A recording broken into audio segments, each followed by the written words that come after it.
Hi, I'm Marcus Breen from the Communication Department at Boston College, and I'm here to talk about artificial intelligence and the moral economy in China. Thanks, and I hope you enjoy the presentation.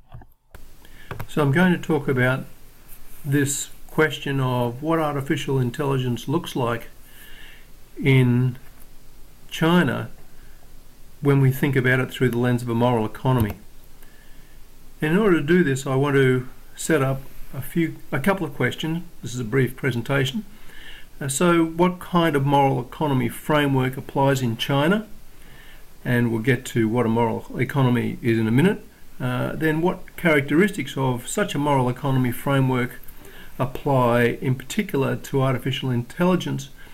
And because I don't have sufficient time, but it's worth thinking about how different the Chinese approach is to the Western liberal democratic one, and how profound that difference is, and really fundamentally how important it is that those people who are not from China or with a different orientation, that is a Western orientation, a liberal democratic orientation, or even a social democratic orientation, we all need to learn to think somewhat differently about an entirely different system.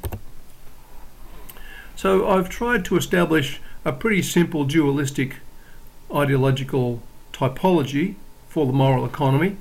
Both of them are based in a reading of Marxist theory around social order and economic and political economic life. So in the Western Marxist tradition, E.P. Thompson, the author of The Making of the English Working Class, was very much a post-structuralist. He believed that if you could just describe how people were living, that empirically was adequate. And his theory was then looking at the 17th and 18th century and the rise of the industrial age, or the industrial revolution in England, and the complications and dislocations it produced, led him to basically say that crowds' rights in the common, that is their freedoms to move around in public land, were overwhelmed by the private and capitalist market forces. And this of course led the people or the crowds to protest. And that's what liberalism in some ways is premised on. Now it's a very short summary, but that's what that is. The Chinese Marxist way, of course, is slightly different. It stems from Mao Zedong and revolutionary ideas continuing in President Xi Jinping. And this is more a structuralist approach. Okay, so there are still crowds' rights, but the rights exist within the nation as a community. And that idea of their rights is managed by the party, not by individuals, and not within what we might think of in the West as liberalism. And this produces a long-standing alignment with a very long tradition within Chinese society and culture, and that is a consensus. But this time the consensus is within the socialist vision established by the party. Now, this leads us, of course, to the big picture of what the Chinese political economy is like. And firstly, we need to understand that what we're looking at is Chinese socialism with Chinese characteristics. This is fairly complicated, but it's still the clear ambition of the party and of the nation. And that party has a very clear set of ambitions to manage its national development. Now, every nation and every government does this, but in China, it's a single party. None of this liberal stuff of lots of different views, right? There's a single party idea, and that party says this is what we want to achieve. And so this is the party then representing what it believes is the people. What this means for artificial intelligence is that artificial intelligence then is seen as having enormous utility. And because there is such a large population in China, nearly 1.4 billion, then this means that data, or big data, becomes a huge resource, unimaginable to any other country. Even if you put the United States together with North America generally, it'd take a long time to get to 1 point something billion. The Chinese already have this, and the data that's being produced is massive. If you're interested in looking at this and getting a better exploration of it, you can look at the Kaifeng Li's book from last year, AI Superpowers in China, Silicon Valley and the New World Order. So the political economy of China is clearly different. And of course, when we put the pieces together, we get into assemblage theory or assembly. And so it's, as usual, it's pretty complex. So firstly, as I said, we have a party and the President Xi direct what the nation should do. And of course, national development has been somewhat easier once you integrate and then, if you like, combine public policy or national policy programs with information and communication technologies and now artificial intelligence. Remember that we're talking about a national and global telecommunications network and grid, and so this is pretty well advanced within China. There's a couple of examples, quite profound examples, of where the party has set very clear guidelines for national development with digital technologies. The first one I'm using is the Civilized Internet campaign of 2006, and you can see what it includes. The sorts of things that in the West people take some umbrage to quite frequently.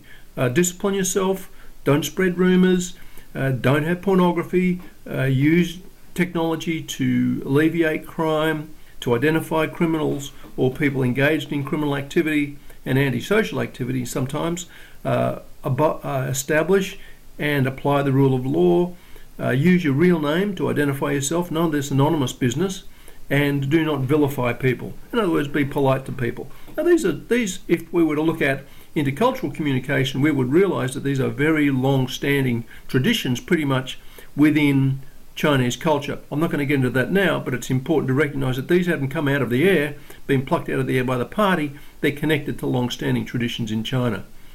More recently, we've got the social credit system, and this is a system that's highly controversial and is devised from the party, and it's called the top-level down, or top-level design. It is down from above, and the idea is that firstly, it will surveil everybody in the society, and secondly, it will encourage people to trust each other, because everybody knows what everybody else is doing.